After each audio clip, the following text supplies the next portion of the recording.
So let's get started. My guest today, Borja Cuan. Borja, please, let's hear your story. I know you are a co-founder of 415 Digital, but your story doesn't start there. So I would love to hear your story. Yeah. Well, thanks, Michael, for having me on, and look forward to this conversation. I currently live in California, the Bay Area, Northern California, but I didn't grow up in California. I grew up in Massachusetts. I grew up in a small town about 45 minutes west of Boston called Northborough, Massachusetts. Not a lot of action in Northborough. Small town, small population, few gas stations, donut shops, just kind of what you would imagine growing up in a small town. My mother and father both immigrated here from different countries. My mother from Spain, my father from Cuba. And I have three siblings, one of which was born in Spain, my oldest brother, and myself, my sister, older than I, and my younger brother, we were all born in Massachusetts. And so that's where we were raised. Pretty normal upbringing. My parents were good parents. Something that I really think about when I reflect on my upbringing was how much importance my parents gave to education. My father was an educator. He really believed in education, and so we were privileged in that we went to some really good boarding schools on the East Coast, which are very expensive if you pay full tuition, but fortunately we qualified for financial aid, so we were afforded the opportunity to be educated in some incredible schools. And that's because my mother and father prioritized that and sacrificed to provide that opportunity to all of us.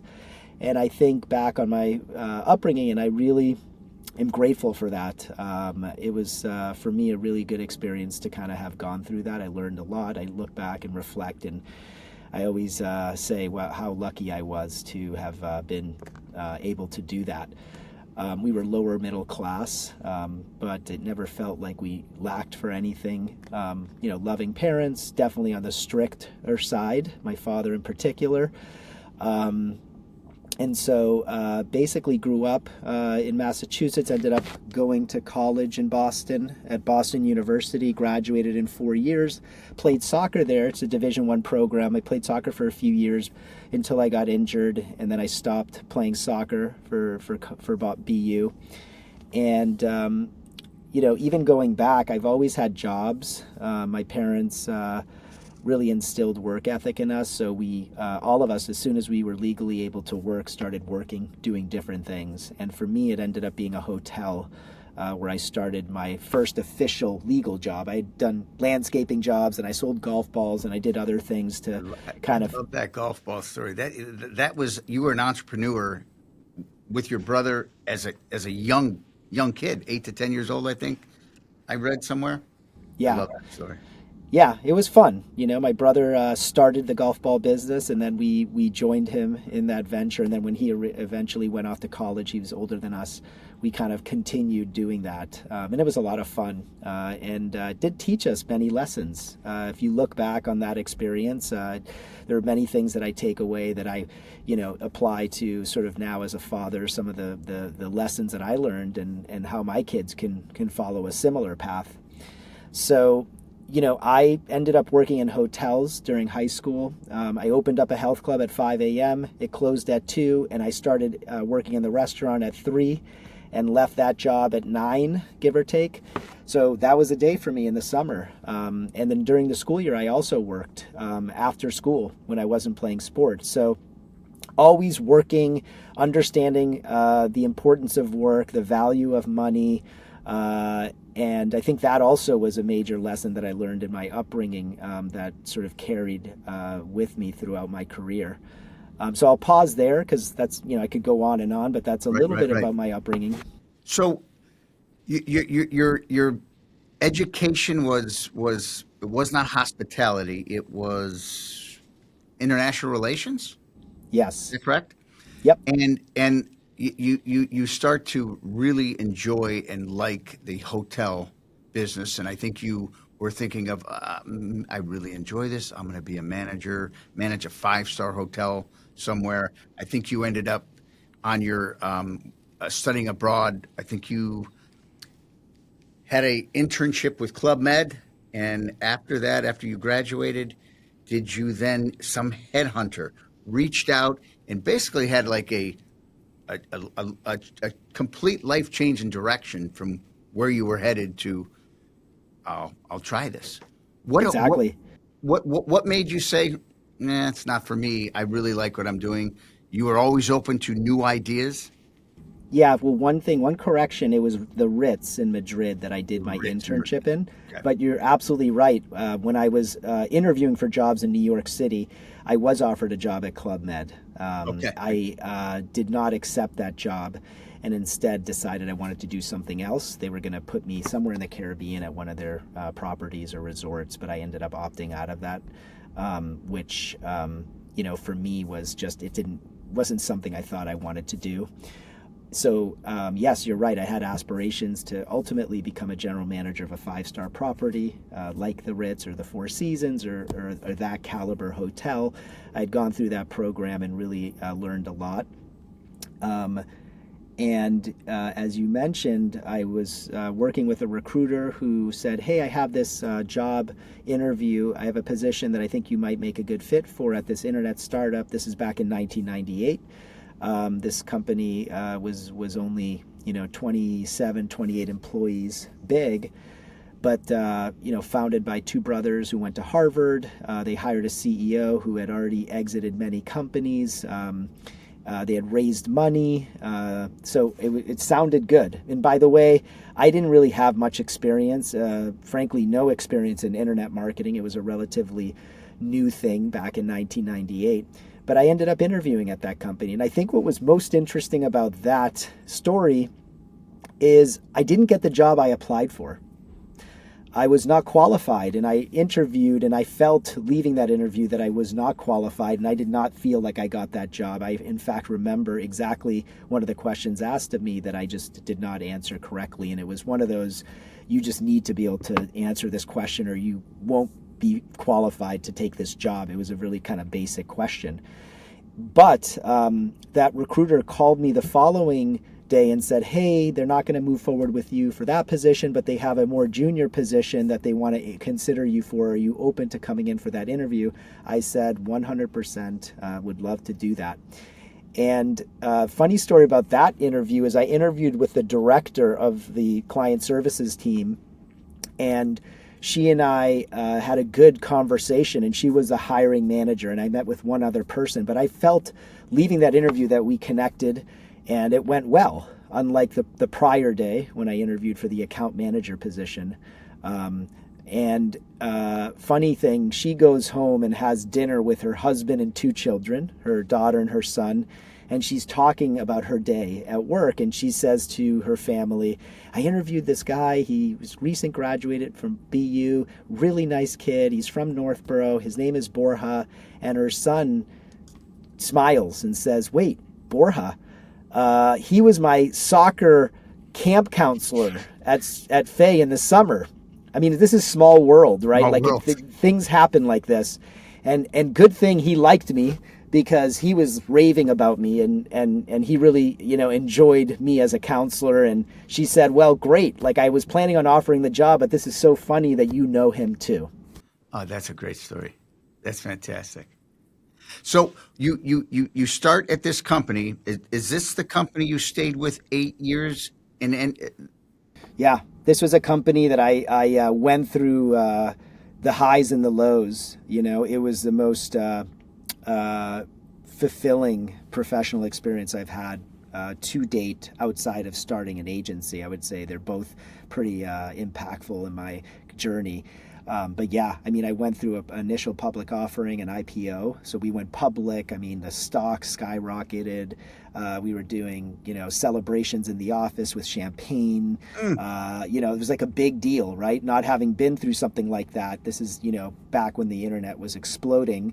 A lot of people became wealthy overnight. Not myself. I was a very junior. you were 29, as I. No. This was my first job out of college, so I was Oh, okay. only 21. So I came in at the most entry level position for that company. Um, and I did get equity, but nothing that would be life changing, I was right? hoping you had a like life changing. No, But hey, it's nope. still it was an incredible experience. It sounds like. So from there, what happens to you next? Yeah, so I stayed there for 8 years and learned a lot, met a lot of great people, um, uh, and wanted to leave on my own terms. I didn't want it to be one of those situations where I'm staying just because it's good and I'm getting paid well. And I said, you know what? I always want to leave on my own terms, on good terms. And so I decided that I wanted to move out of state. I was either going to go to London or I was going to go to California, and I opted to go to California. When I was working for that company, I had visited customers a few times. Netflix back in 1999, 2000 was one of my customers. In fact, if you can believe it, Netflix 25 years ago, 26 years ago. Yeah, I was in their office in Campbell. This is when they were really nothing. And I really liked the Bay Area. I'd never been, but then I traveled for business, and I said, you know what, I'm going to just go to the Bay Area. I don't know anybody there. I'm just going to, ship my car and take a few, luggage, suitcases. And I had basically gotten a job there, and I moved for a new job and a new environment, and ended up working for a few companies. I didn't really jump around. I wasn't what they consider today leapfrogger, or whatever it's called. I think not a leapfrogger. It's there's a term for it where people just move. Like if you look at a resume, they're just going from job to job, right? It's a common thing these days, and it's being sort of positioned as it's not a bad thing, right? But I just stayed. I was one of these people that even when the going got tough, I didn't pull the ripcord. I was very committed to the company and to my manager and to seeing things through. And even though people around me were leaving, this isn't the same as it was, I'm out of here, I always kind of said, that's probably going to open up some doors for me. So I stuck with it. So there was a company I joined. The CEO of that company hired me to manage their performance marketing division. And I was there for 6 years here on the West Coast. And that was really the second job after leaving that Boston-based company. And I ended up staying there. So 2 jobs, 14 years. And then when is you know what? I think I can figure this out. And I did you see a gap in the market that you wanted to fulfill with your eventual co-founder of 415 Digital? Yeah, I would say we had both been on the buying side of the agency world. We had been, worked for companies that would hire agencies, and we always were in agreement that we felt the sales process was good, but the actual service delivery was underwhelming. And that doesn't mean that every agency is bad, but unfortunately there were a lot of bad agencies out there that didn't deliver on what was promised. And we said to each other, hey, we have a network, we have the knowledge, we're both entrepreneurial, we've always worked with founders, we're scrappy, and we can do this. Even though we were entering a very competitive space, we felt very confident that we would be able to create a business that brought value to clients. And so we just decided to do this. We never really said to ourselves, hey, if this doesn't work out, what do we do? Like failure wasn't really an option, or at least something we were thinking about, because I think in the back of our minds, without thinking about it, we knew that if it didn't work out, there's always plan B, right? We could always go back to work for a company. So there was no concern around failure or this not working out. It was just more, hey, we feel so confident in ourselves and our combined skill sets that we'll be able to build a successful digital marketing agency. And so that's how it all worked out. When you're doing this, I mean, you're taking a leap of faith, starting something. I'm sure you had a good position. You were probably comfortable with your lifestyle, and you're going to complicate things and actually start the agency at this point. Is that where I'm at? Yeah, and in fact, to add to that, I just had a child too. So, even more reason to say I want stability. Yeah. I want health insurance. I want a guaranteed, salary, things like that. That might be for some an easy sort of way to think about it where you don't want to take that risk, right? But that wasn't the case for me. Did you believe so much in yourself and your ability that there was no way that this was going to fail and you were going to make this happen?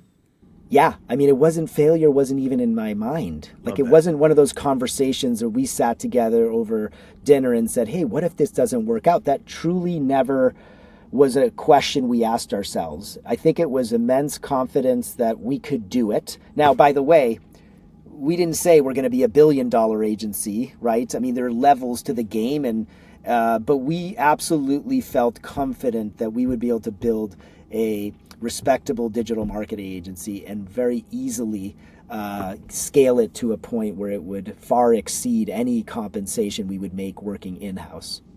So when you start this company, it's you and your partner, and it's the two of you that are going to make this happen. What is your plan to go after, we need customers. We got to find somebody that, we can work with and we can show our worth. And from there, you hope to get referrals and do such a great job that somebody says, we can't live without these people. And I think that you should talk to this company and that company, and then you're off and building your business. What was your mindset and how did that look way back when you started this? Yeah, it's a very good question. The first thing we both agreed on was, and one of the reasons we had a lot of confidence in this business being successful is because both of us had spent a lot of time building up a network over our career. And we knew that we could call upon that network to generate leads for the business. We immediately knew that we knew people out there needing assistance from a digital marketing agency. And those people had good relationships with us and knew that we were worthy of being hired, meaning they already knew because they had worked with us or had experience on a project with us or something where they would give us a shot. And for us, it was really, and I look back and I say this, I was what I would call desperate for someone to give me a chance. I didn't care about the cost that I was, like how much I charged them, what the term length was. I would be as flexible as needed. I just needed them to give me an opportunity to show them that I could bring value. And I knew if I could bring value and demonstrate to them that numerically, that they would then I might be in a position to say, hey, can I revisit the cost that I'm charging you? Or I knew that I would be in a position where they would refer customers. So in the beginning, unlike today, right, as you evolve and mature as a business, you start changing the way you think about sales and how you charge people and what you're flexible with and what you're not flexible with. But initially for us, we were both in agreement. We don't really care how much we charge. We care that someone gives someone who has no track record of having an agency a chance to prove them that we are capable of doing what we say we're capable of doing. So at this point, are you guys the ones that are doing the campaigns that are, for lack of a better word, because I'm not in this business, making it, like writing the code to make this go? Are you doing everything that hands-on? We are. Yeah, we are. We're not doing coding, but what we're doing is we're basically providing end-to-end media buying solutions. So what that means is if you're an advertiser and you're looking to acquire customers, right? Or if you're a B2B company trying to generate sales pipeline, we're going to work with you to build a strategy on how to do that, right? And so we're going to figure out what are the platforms we need to be investing on, what is the targeting. We're going to help you build those campaigns. Once those campaigns have launched, we're going to optimize them according to the KPIs or goals that you have for your business.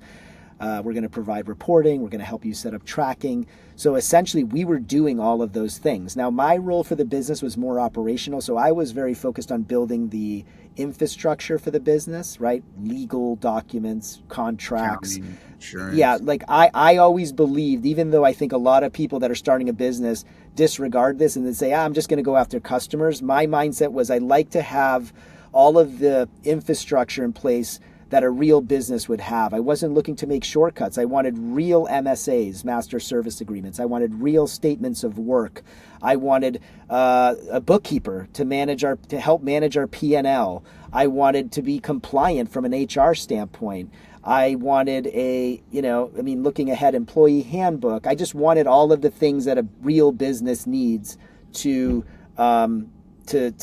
scale. So I did all that stuff, and I helped with sales, right? Bringing in leads and closing those leads with my business partner. And he was the one responsible for all the technical pieces of the relationship. So as you're growing, when do you guys decide we need to start hiring people? And what does that hire look like? Like who you're looking for then as opposed to what it is today you're hiring for and what you look for? Is it the same? Is it different? Have people been with you that long? Yeah, all very good questions. Our first hire was a milestone for the business. We're so proud of that. I remember just saying, like, it's not really a big deal, but it is a big deal, and you have to celebrate these things when you're a business owner. But I remember putting the job posting up, and I actually remember interviewing someone. And the best part about this story, which I wouldn't say applies in all cases, is that first hire is still with us. That's fantastic. But I don't want to make it sound like we have great retention across the board. But in this particular case, yeah, amazing. And you know what? I like a lot of the qualities or characteristics that I look for are the same 9 years ago that they are now, but the environment is so different. I mean, this is pre-COVID, right? 2017. Post-COVID is a whole nother hiring market, and it's very challenging. I mean, the human capital side of having a business is, in my opinion, the most challenging. It's where the most opportunity to improve on is. But yeah, I think we initially had a lot of demand, and we said, hey, we're generating enough income and we have enough work that we could use another set of hands. So let's make that first job sort of post. And it was that person who, by the way, had qualities already that I really aspire to have in people. He was a Division I athlete. He sent us a letter of recommendation from his coach, who I remember him saying, if I had a daughter, I wish my daughter would marry this this young man. He was a full scholarship kid. He was humble. He had work ethic. He had the right attitude. I didn't test his IQ, and it's irrelevant to me. I could just tell he was a very adaptable, hardworking, honest, competitive individual. And that to me was the most important thing. Like, he just was very motivated to get to work. And it turned out to be a very good decision for us. So that's a great hire. What does a hard pass look like when you're interviewing people and you're building your company? Yeah, so if I show up to an interview and you have a hat on, I disqualify you right away. If you show up with a hat or a tank top, you have no chance of working at my company. I want to get to this. We're gonna jump here a little bit, but here's a question in an interview. If I ask you, I like to work from home. I'm really comfortable. I've got a dog and 2 cats, and I wanna work at home. They need me at home. Do you mind if I work remotely? Your dogs and cats, I understand, are important to you, and they should be, right? I was a pet owner. I'm a parent, so I can understand that that's important to you. But as it relates to this job, that is not an important thing to me. It's important that you're in the office learning and growing and collaborating with the team. So yes, unfortunately, what you'll have to do, like parents do, is you'll have to figure out that dog and cat problem, get a dog walker. I don't know. It's none of my business, but not my problem. That may have been a bad example, but my point was, is it still an issue with you? It is here that people have not gotten over the remote working. For me, I have to go to an office. I can't. I do. It's nice to work from home and get stuff done, but there's something about going to an office and being a professional and being amongst your peers and just having a very structured work environment. I don't know how you feel about that, but I think it is so important in companies today that they should start demanding that people work in an office. That's your point of view? That's my point. Yeah, and I wholeheartedly agree. Um, I it's very easy for me to debate someone on this topic. It's not even a competition. Yeah, I just It's when you are, first of all, I'm 40, almost 50. It's not the same for a 50-year-old as it is for 21. I will put that. agree. Right? You're I more agree. established.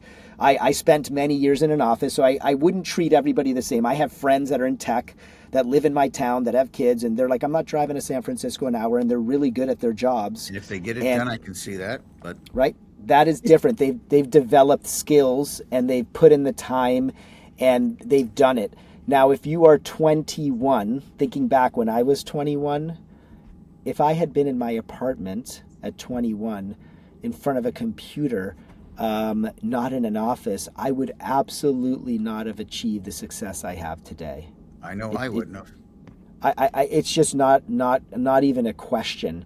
And I have data because I've compared people that work remote, and I have an example, case in point. I've hired employees that have worked remotely for the last 6 years, and they come to us in the office, and they are so behind. They just are so behind in terms of learning and just contribution. Right. And so I don't think, and I'm not saying there aren't companies that make it work. There's obviously companies that make it work. But what I'm saying is that I think when you have a distributed workforce or remote workforce, I just think not, you have to assume some people, and I would be guilty of this too, they are not as productive. They're distracted. The cat, the dog, Netflix, laundry. I've had people say this to me. I want to work from home because I like getting my laundry done. And what if I need to go to the DMV? And I say, that's not my problem. Like, it's not a bad thing as a founder to be very clear with who you want, but they're already so I assess people or judge people, not so much on the answers, but the questions they ask me. So when you start asking about work-life balance in the first interview, and you start asking about work from home and the things that really are not, the most important things you should be asking, like I would tell my own boys this, right? These aren't the questions you should ask right out of the gate. It's just kind of, you're telling them what type of person you are, right? At 21, you're not married, you have no kids, other than yourself, you don't have really anything else that you're responsible for. You have plenty of time, right? So, I don't know if I answered your question, but I think you did. You did. I just wanted to get your opinion on how you feel about, and it hasn't went away. It's still an issue, and let's face it, COVID changed everything. It's changed everything. Life has been so different since. When you started this company, is it somewhere 2016, 17 when you're starting your company? Somewhere around that timeline? yeah, by the way, you're a very good podcast host. I love that you actually asked me an interview question. Like you just did role playing. That's never happened. I really like that. So We're just getting warmed up, my friend. yeah, no, it's good. I like it. It's very, Thank it's you. very, like I like that. So I started my business in 2017. Okay, so 2017. Let's fast forward to 2025. What's your company look like today? Employees and like, did you reach your vision from startup of 2017 to where you're at now? Has your growth been getting where you want every year? I would say we have grown every year, but I am not satisfied with how much growth we've had. We're 23 people full time. We have 3 offices, 2 in California, 1 in Mexico. Our media under management has grown. We're on track to manage about 300 million this year. So in some ways, I'm satisfied and happy with some of the growth, but in other ways, I feel that there's so much more opportunity. So, I would like to double our head count, right? Get to 50 employees, hopefully, in the next, 18 months. And that's going to require some, some work. But yeah, I mean, for me, I'd say we've done well, no question, but other people out there have done better. How competitive is performance advertising? It's competitive. I mean, you can get fired for achieving record results for clients. Really? Yeah. Yeah. It's a hyper competitive environment. I mean, at the end of the day, the beauty of what we do is it's very measurable, so there's nowhere to hide. Everything we do ties back to a number. It's usually revenue, it's margin, it's cost to acquire a customer. It's just very measurable. So every relationship we have with a business, they are able to directly see the contributions we make to their bottom line. And it's black and white. I mean, there's obviously different points of view on whose fault it is if it doesn't work, right? If it doesn't work, my point of view is we're not sort of in control of the entire process, right? We help you by way of driving new customers, but we don't control what that website experience is. We don't control how good your salespeople are. We don't control how competitive your pricing is relative to your competition set. There's a lot of things that we don't really influence or control that could have adverse effects on performance if not executed well. But in the areas that we do control, we are very good at it. And even though we do a good job, sometimes people just they say, hey, we're going to try something new, or we haven't hit the goals that we have as a business, or we need someone to blame. There have been instances where we've been at fault. It's not as many as you might think, but more often than not, people need a scapegoat, or someone new comes in and wants to bring in another agency that they've worked with, so they take that relationship over us.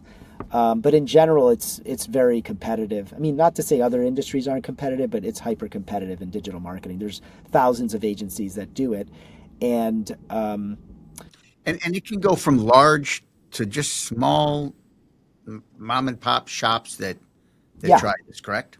exactly. Yeah, like it can go from like you said, it could go from a side hustle to a real business. I mean, So why do I want to be with you and your company? What are you going to do? What is different about you than everyone else out here? some things are going to be similar, and what I say is going to sound similar. But Mm-hmm. my hope is the way I make you feel is different during the process, and that during that process that we sort of go through, and I don't want to say sales, it's very consultative because we provide a lot of value free before we even enter into an agreement. So our sales process is very consultative. We're going to take a deep dive on your business, and we're going to put a bespoke plan in front of you and present that to you without even you signing anything. And so my hope is that during the process that we engage early on, you feel that the experience with us will be different because of how. Go ahead. No, I was just going to say that I resonate with what you just said so much. It's it's that feeling. How do you and your team make me feel as the person that is going to hire you? I want that feeling. I don't want that. I buy that way, and I run my business that way. And I love that you're saying that. Continue, please. I'm so sorry, but that's beautiful. It's a feeling that It's a feeling, yeah. It's a feeling because if I start talking about all the brands we work with and how much money we've managed, it's no different than my competitors, right? So really when you distill like buying decisions and how I as a consumer make decisions oftentimes, because we're in a commoditized space, let's face it, there's other agencies that can do a good job. By the way, some do a better job with sales than actually delivering performance. And so my feeling and my objective when I engage with someone is I want them to feel at the end of the day that I'm going to care very deeply about the success of their business, and that the team that I have working with them cares more. And it sounds like fluffy, like caring, and this is very, but at the end of the day, what I'm trying to do through the way that I approach the sales process is show them that these guys, man, they put together a plan that frankly, they're going to give to us even if we don't sign with them. And we've done this.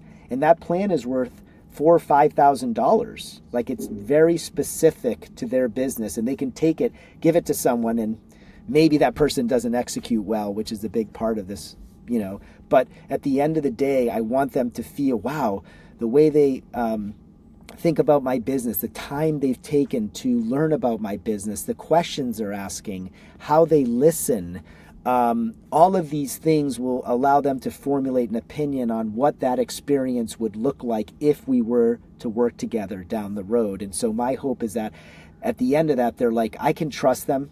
They're ethical. They are capable. They have the domain experience, and the probability of them achieving success is very high because of what they've said to me. It aligns with how I'm thinking about things. I'll bet you throughout your building this business and meeting with people, you have drawn on your background of being in the hotel business. And I know how when I go to a hotel, I want to be treated, and I want to have that feeling that they really care about my stay here, and nothing is going to go unnoticed, and everything is going to flow perfectly. You're going to have a fantastic time here. You're going to want to come back. You're going to want to tell all your friends. But it's that those details that I'm sure you go over, and you are drawing on what you probably learned back when you started out in a completely different industry. You're carrying it over. You may not know it, and maybe you do. No, it's so true. And I always say a relationship should be judged not when things are going well, but when they aren't going well. So in the hotel business, and I travel, and we only stay at nice hotels because that's my thing. Like, nice hotels, nice restaurants. I have a certain expectation around service. And so I always measure service when the going gets tough, when there's an issue. How is it handled? Is it handled? And same in business, by the way. Usually in a hotel, and that's why I elect to stay at high-end hotels, because when there's an issue, it becomes a non-issue very quickly, right? Like, they care, right? If everything goes perfect, it's not that hard. But when I have an issue, how are they responding to that issue? And in my experience, it's typically, what I always used to say to people first, and how I tell my team and, the front lines is, if Michael has an issue, Michael, what can we do to make this better? Like, how do I solve this problem? Like, I'm sorry. Like, I want to make this better. What do I need to do? What do I need to do? Whatever it takes, I will do my best to satisfy you, right? It's not that complicated. It is a skill set, and you do need to have training and understanding and empathy and all those things, but really de-escalation and just understanding and giving people sort of that position of, hey, Michael's upset. Like, I got to figure out how to turn him around, right? And that's the difference between skilled customer service people and not skilled, right? Is they know how to deal with friction. They know how to deal with confrontation. And I always say in our business, our clients have the right to be demanding of you. Make no mistake. They're paying for a service. They have alternative options. If they're hard on you, there is nothing wrong with that. You should never become defensive or be upset. Demanding clients is reasonable within this business that we have at professional services. Even me, when I've been on customer service calls and someone says, oh, I don't like how you're talking to me, I'm like, that's not my problem. That's your problem, because I've never said anything unprofessional. I've never used profanity. I've been firm, but you need to be trained on how to deal with that. Like, that's not me, it's you. And I think a lot of people become victims and they try to turn it around. And I've said to someone before, I'm kind of going in a tangent, but I've said to people, this is like real talk, where they said, oh, this doesn't happen a lot, but it's happened. Oh, I feel like that was, what was the word? It was, I don't know if it was insensitive or inappropriate or something, or And I said, just because you say that doesn't mean it was. Just to be clear. Mm-hmm. Just because you said that doesn't mean it was inappropriate. Like you can't just say it is because you want to say it is when it may not be. And but sometimes people will say that just because your feelings are hurt doesn't mean I did anything to hurt your feelings. It becomes, this is about you and building a bit more mental fortitude, or not taking something and making it into something that it isn't. Like, people hang on words and so anyways, So when you're going, you do a proposal and you're going after a client, I'm sure you like every business. You're not getting every client. You're not able to get every sale. How do you handle the rejection and keep your team motivated and not getting down on themselves? Is there like lack of a better word, a timeout? Let's regroup. What have we done well in the past? What did we possibly miss here? Or is it just sometimes we just didn't jive? They weren't for us, and maybe a year, if things don't go well with whoever they chose, they'll come back to you. Do you get situations that go like that in your business? Yeah, all of those situations. So on the sales side, we don't bat 1,000. Our batting average is very good because it's usually in network, so referrals versus outbound. But in the instances, we just lost a deal a couple weeks ago, and they didn't give us a reason, but we were up against 4 or 5 other agencies, and we had done a good job with our presentation. And I said to the point of contact, thank you so much for considering us and allowing us to bid on this project. Would love to kind of hear how things go, and if in the meantime I can be of service to you, let me know. Otherwise, I'll reach out to you in a year and see how things are going. I'm okay with that, and I'll tell my team, I think with life in general, with communication, it's just best to be honest, open, and direct.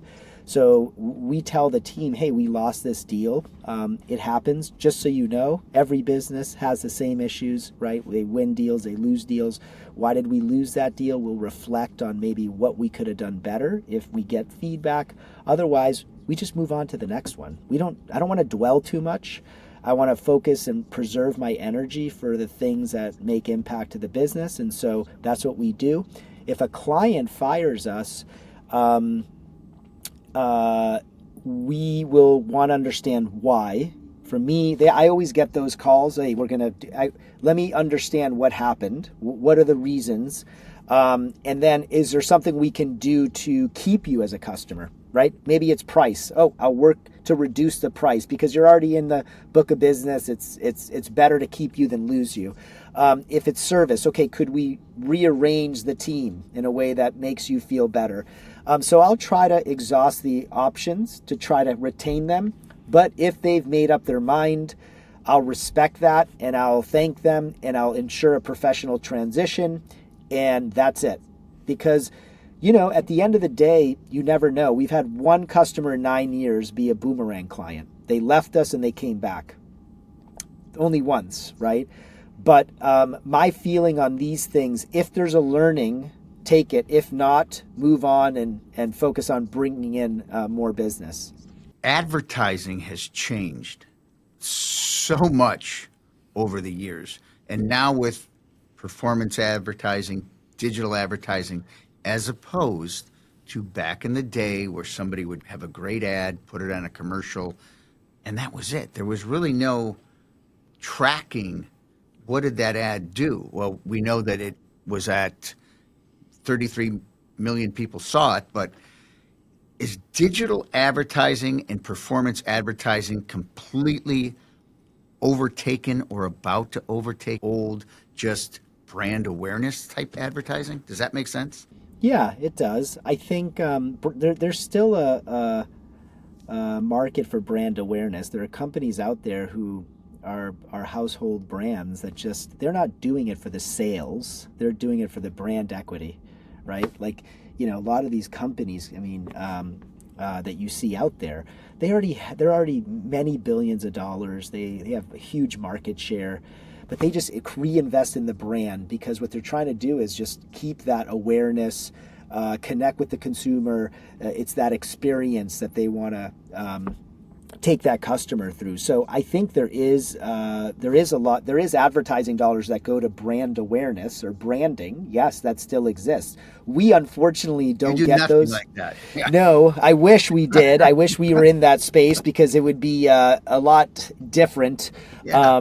But for us, we're in the direct response space. So for us, our clients are not interested in brand. I mean, they are a little bit, but mostly they need to drive sales from the ads that we're serving across the internet. And people need to not only click on the ad, but fill out a form, purchase a product, request a demo, unlock content for a white paper, whatever it is. They need a very specific event to take place to justify the marketing expenditure. Otherwise, that's not successful. Is Google still the biggest player in your industry that you're buying, you're buying ad space? Are they still they Yeah. are? Yeah. I mean, Google of the 300 million is probably 270. What's next? Meta? Yeah, Meta. Bing is still out there as a search engine. Really? Market share is maybe 10, 15%. Google's got the rest, but they're still a player, not insignificant. So it's really, I would say, Google, the entire ad stack of Google, Meta, and then Bing. We also do LinkedIn for B2B. LinkedIn is an advertising platform. You not only are buying these ads, but you have the capabilities to track where it's going. Like I think there's so many different ways that you can do this. There's like click. Yep. I do this every day. I'll go on something I'm looking for, and somebody will offer me a 10% discount if I put in my email. So Yep. I may not buy that product today, but I guarantee you, after the emails that I'm getting from them and the texts and everything, I'll buy it in 2 weeks, 3 weeks. But this is what you guys do, correct? Yeah, that's a component of it. That's what we would call email marketing. So you sign up for a discount code, a coupon, free shipping offer, whatever it is. So they collect your email address and then they add you to their database. Yep. What's your biggest part that you do for some of these companies? The biggest part we do is, it's buying on Google for them. It's like, giving them better ranking within the search engine results page of Google. So when you search a specific keyword, that you as the business show up and occupy the majority of the real estate, which then increases the probability of that end user clicking on that ad, right? So our job is to work with advertisers and get them the best position on the auction within Google and occupy as much of that real estate. So that's, buying keywords, negating keywords, it's building campaigns, optimizing campaigns, it's playing with messaging, offers, things like that. It's there's a reason why, people hire agencies or hire individuals to do it, because it does require a skill set, no question. Is AI going to hurt, help, have anything to do with your industry? Yeah, I mean, we're on the train. It's definitely, I wouldn't say it's hurting our industry. I think it's enhancing the industry. Okay. So it's more of a supplemental thing. So a lot of AI is allowing us, like many businesses, to create some efficiencies, create ads at scale, create content at scale. Some of that content we use for SEO, or it could be used for ads, messaging, right? Offers, things like that. But it's not displacing the people. It's, we've always worked with AI, being, with these algorithms, these machines, the Google algorithms. So for us, we just view it as a tool, and what we tell our team is to just remember it's a tool, and you have to know how, when, and why to use it. So as a human, you have to overrule it sometimes. Like, you have to quality control, you have to really make sure that you give it the right inputs. The output isn't exactly what you want. You have to kind of, adjust it, modify it, whatever. So I think, we're going to continue to adopt AI as a business. We're not sort of scared of it. We're not sort of running away from it. We're just embracing it and using it as a tool that helps us provide better service to our clients. Does 415 Digital help unicorn company grow? Is that something that you guys do? Companies that people don't know a lot about? Do you help them grow and develop? Yeah, we don't go after companies that are unicorns. The way it has worked for us and why we sort of call that out when we're talking to clients, if it comes up, is it basically means that we have worked with companies that are privately held that have achieved a valuation of $1 billion or more. And we have helped those companies in a pre-unicorn status achieve that growth. And just to keep it real, we play a small role in that. But the point is we've worked with companies that were, very early stage revenue or pre-revenue, and we have helped them with their digital marketing, and then they've achieved that status, which says a lot about, because acquisition and growth is a big factor in achieving that status and raising money and things like that. So we're proud that we've had the opportunity to work for some of these companies and call them clients. You have that one. I'm trying to think. I didn't get into the whole thing, but it was a shipping company that I'm like, wow, I would have never come up with this. Yep. But that I want to go back and read that case study. But is that an example of what you were just talking about? Yeah. Okay. That's the name of that company. Yeah, the name of the company is Flexport, and they're a global logistics and supply chain company that helps businesses manage international shipping, freight forwarding, customs, all that stuff. But that's not something that somebody's looking for. So I'm sure that was a challenging. Yeah, well, there are people that are looking for Really? that. You're searching for. Yeah, because you're not. We don't think about that. My world, right? It's not our world, but there are people that are needing that product or service, right? The individual who founded that company, you see him all over CNBC. And I was sitting in a meeting with him in San Francisco 9 years ago. He was one of our first customers, and this is when they were small. This is before what they became, right?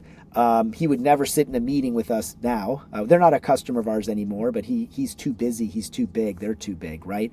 But the point is yes, there are companies that are looking for that type of product, and he identified that as a market that is in need of what they created, right? So, what we do when we're talking to them is understanding who their ICP is, who's the ideal customer profile, who is the person within an organization that's seeking out your services. What is their title?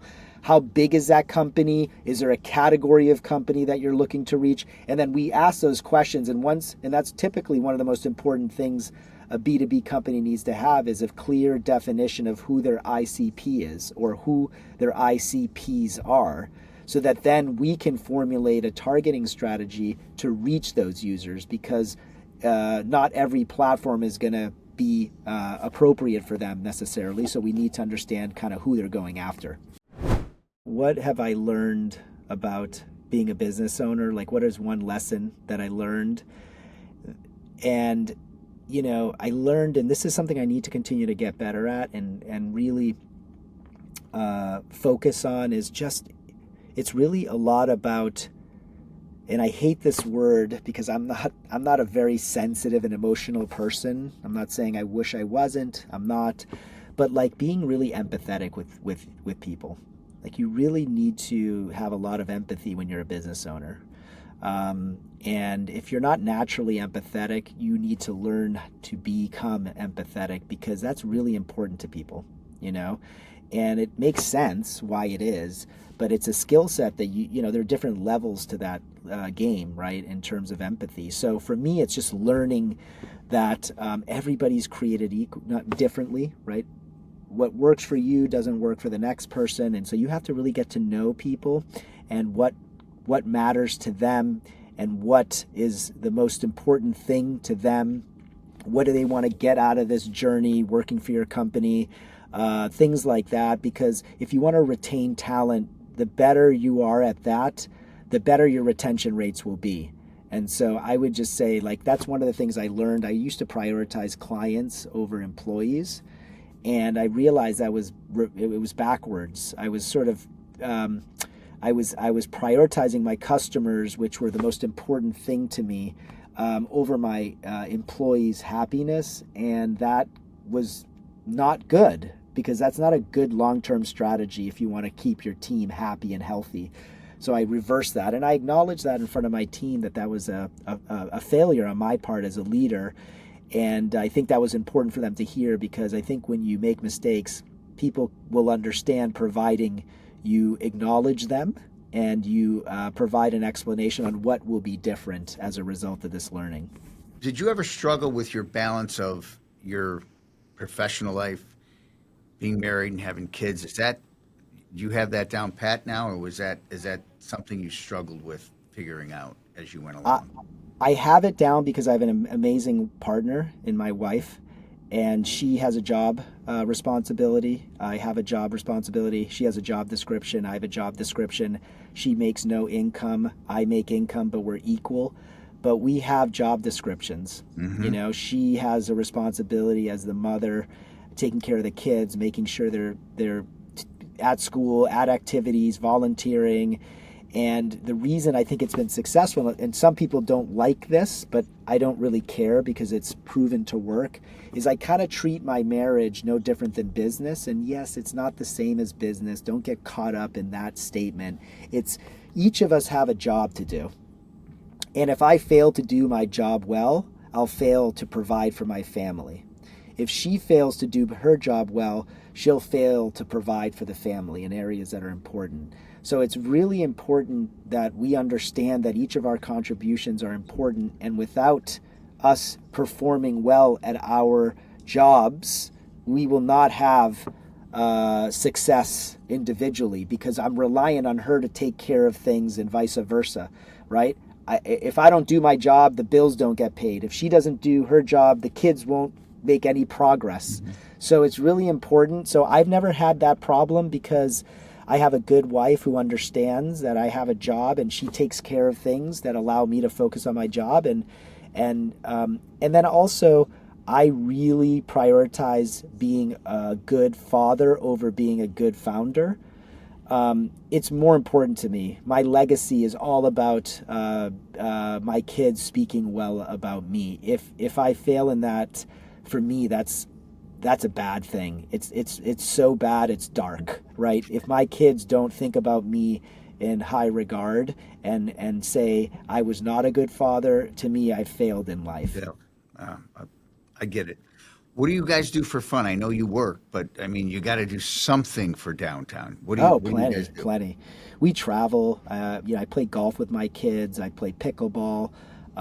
We love the beach. We go to Hawaii. We have a boat. We go up in Tahoe and Nice. spend time in the summer there. I mean, we do vacation and we have fun, and we're very fortunate and privileged to do the things we do.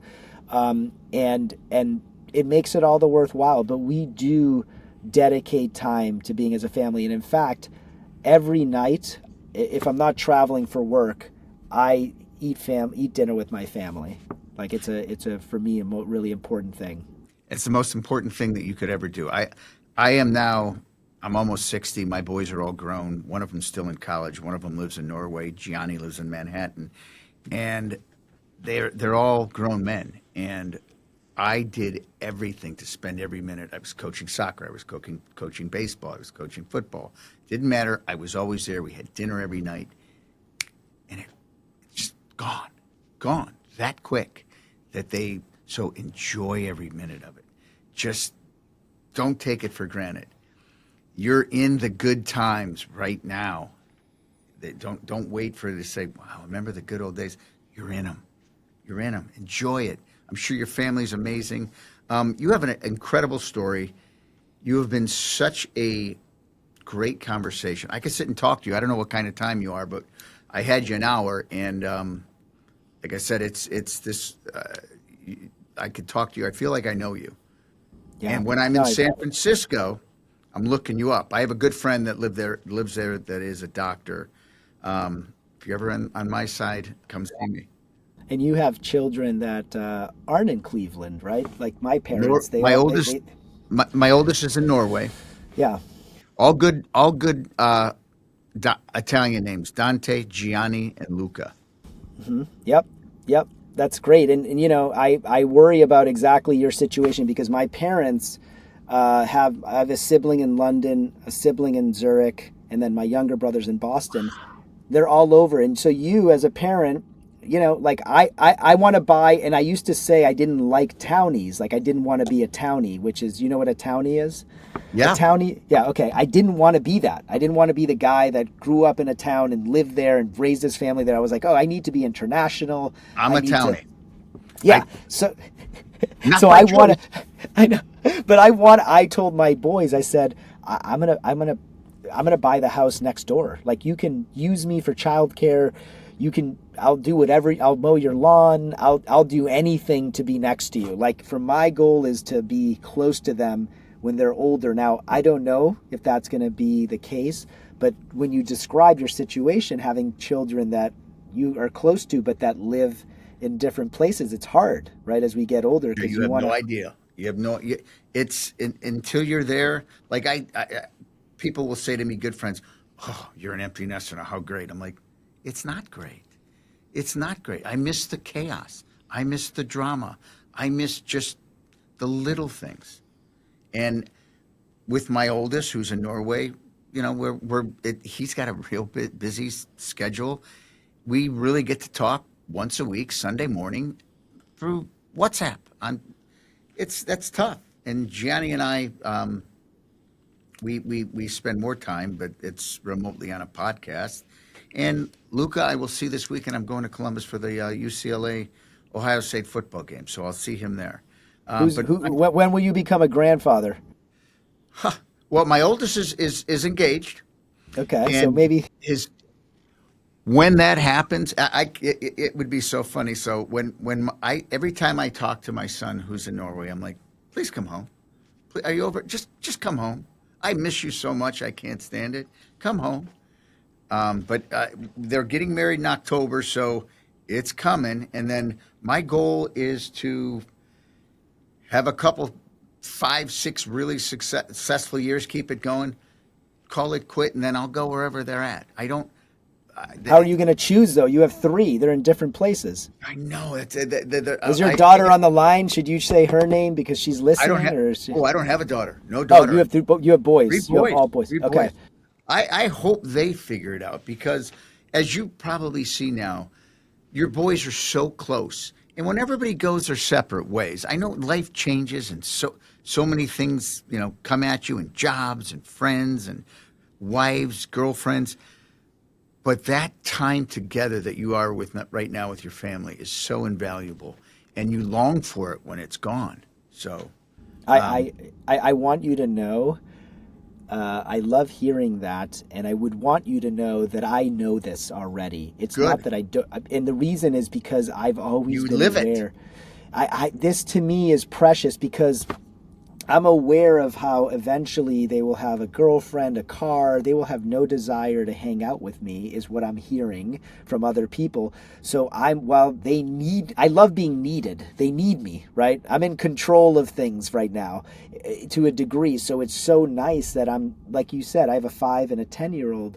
I love it. I am not waiting for the day for them to leave to realize I should have had more time with them. In fact, it's the opposite. You know, I had kids when I was older, but still, I hearing it is always a good reminder because, like you said, before you know it, they will be independent. They will have their own lives, and I always feel bad for my parents because we don't realize these things until we're adults. But now I know how hard it must Now have you been know. for them, Hmm. right? Yeah. Well, my friend, this has been it's been awesome. Great conversation. Like I said, please, if you're ever in Cleveland, look me up, and Now I have an excuse to come shake your hand and Absolutely. meet you in person in San Fran. If you ever come out to the Bay Area, would love to get a coffee, share a Oh, I'd meal, love that. whatever, have a drink. You let me know. I enjoyed this very much. Yes, absolutely. Thanks for listening. I hope you enjoyed this conversation. Make sure to follow us on social media at MDV The Blueprint on Instagram, TikTok, and YouTube. We post a ton of great content. And please don't forget to subscribe to our podcast channel so you never miss out on an episode. Thanks again, and see you next time.